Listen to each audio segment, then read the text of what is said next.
हिंदू संस्कृति को जिंदा रखने वाले राजा राज चोल की कहानी।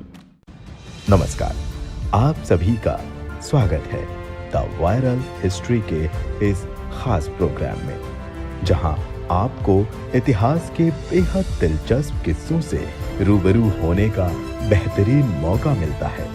तो आइए शुरू करते हैं आज एक नई पेशकश के साथ।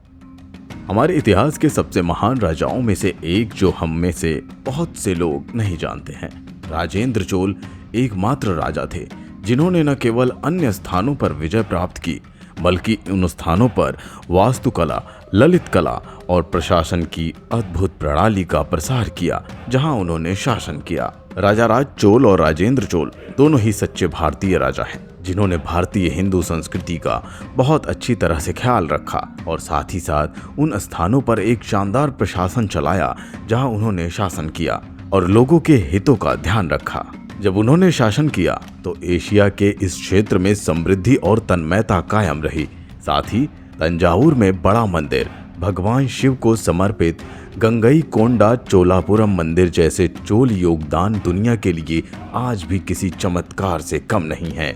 इसलिए हमें उनके किए हुए कार्यों को महत्व देना चाहिए ताकि हम अपनी संस्कृति को और भी अच्छे से जान सकें।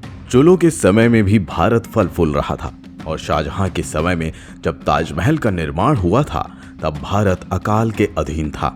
राजेंद्र चोल प्रतिभाशाली सेना नायक थे जिन्होंने यूरोपीय खोज शुरू करने से पहले कई बार एक मजबूत नौसेना की कमान संभाली।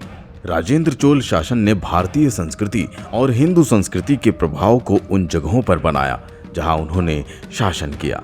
राजा राज चोल आंगोर वाक, कंबोडिया जैसे महान वास्तुशिल्प कार्यों को प्रभावित करने वाले महान व्यक्ति थे।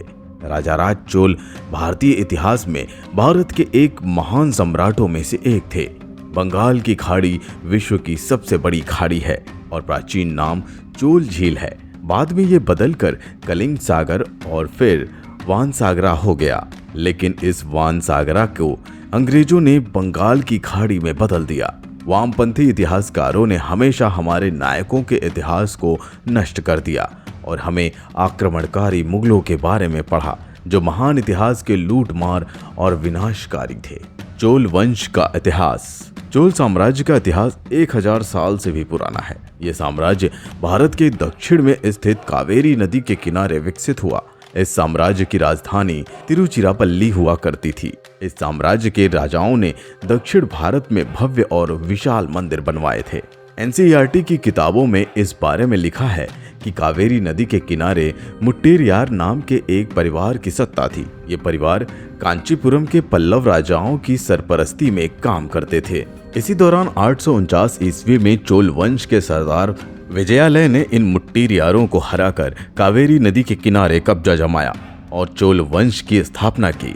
इसके बाद विजयालय ने तंजावुर शहर को बसाया और निशुंभ सूदिनी देवी का मंदिर बनवाया था। इस दौरान विजयालय के उत्तराधिकारियों ने पड़ोसी इलाकों को जीता और अपने राज्य की सीमाओं का विस्तार किया।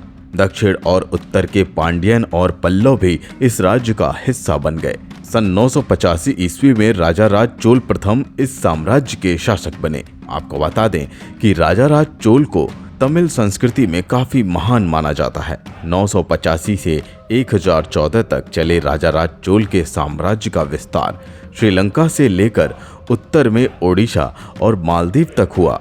चोल वंश के राजाओं ने दक्षिण भारत पर लगभग 500 सालों तक शासन किया था।